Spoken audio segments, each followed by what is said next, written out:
대통령 중림 신도시가 무분별한 건설 허가로 그 피해는 고스란히 입주민의 몫으로 들어와 크게 반발하고 있습니다.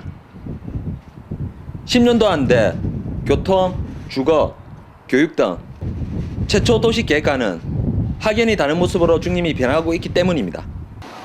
특히 학교 부족 문제는 한 치 앞을 내다보지 못한 교육청과 시 행정에도 문제가 있지만 건설업체의 도덕성도 문제가 있다는 지적입니다.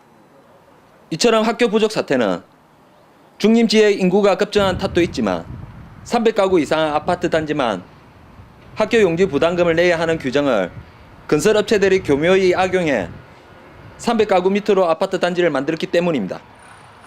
이를 증명하듯 최근 중림 지역 300세대 미만으로 건립하는 아파트 세대수가 1700여 세대가 됩니다.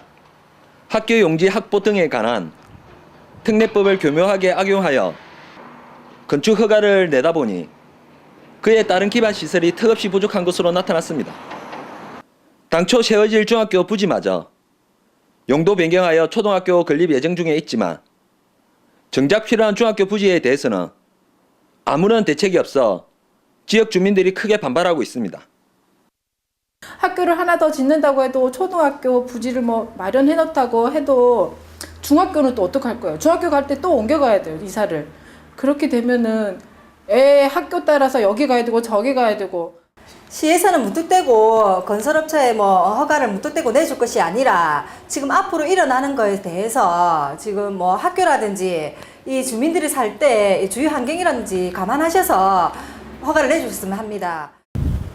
300세대 미만은 이제 들었을 때 학교 부지에 대한 이제 기부를 안 해도 된다고 하지만 이것은 교묘히 법망을 빠져나가는 고스란히 주민들만 피해를 보는 이런 형태입니다.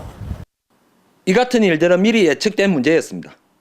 지난 몇 년 사이 학교 문제가 심각해지자 중림에 남은 마지막 시유지를 학교 부지로 사용할 것을 교육청에서는 요구했지만 시는 예산 부족 등의 이유로 경매 처분했고 현재 그 부지에는 대단히 아파트 건설이 예정되어 있어 충격은 더 큽니다.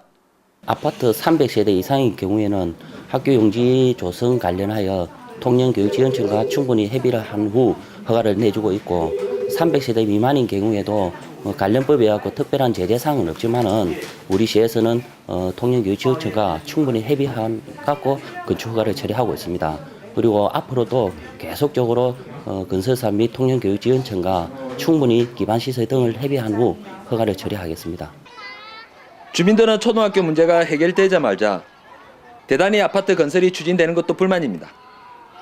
이 중학교 부지가 앞으로 확보되지 않고 중학교가 설립되지 않으면 아파트 연합회에서 주도적으로 해가지고 교육청과 시청 등을 방문하여 강력한 항의를 할 예정으로 있습니다.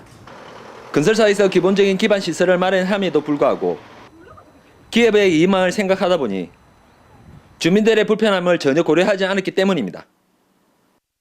이처럼 중림 지역이 무리한 아파트 건립 허가로 드러나는 문제점에 대한 진단과 대책 마련이 시급한 것으로 나타났습니다. 하나뉴스 최전입니다.